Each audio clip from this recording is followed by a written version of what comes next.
We are Onyx Imaging. We are the highest rated and most reviewed printer service center in Oklahoma. Hey there YouTubers, it's your girl Brett over here at Onyx. Today I'm going to show you how to replace your toner in a Brother HL5470dw. First thing is, this printer does take a TN730 or a TN750. The TN750 is going to be the same components as the 730, just more contents for your ink and stuff. So that will be your high yield. First thing you want to do is press this button to open your hatch. And then pull this lever here. And then you want to press this green button, and that will release your toner. You would get your new toner, unbox it, and then stick it in your drum.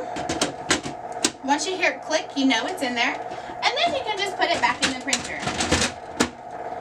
Once again, if you hear it click, you know it's incorrectly. You can shut your front hatch. Your printer will then start initializing. If you guys are in need of any supplies or quotes, give your girl Brett a call and have a great day. Thank you for watching. If you're interested in how you can receive free labor on all of your service calls, as well as how to qualify for free printer upgrades, contact us today.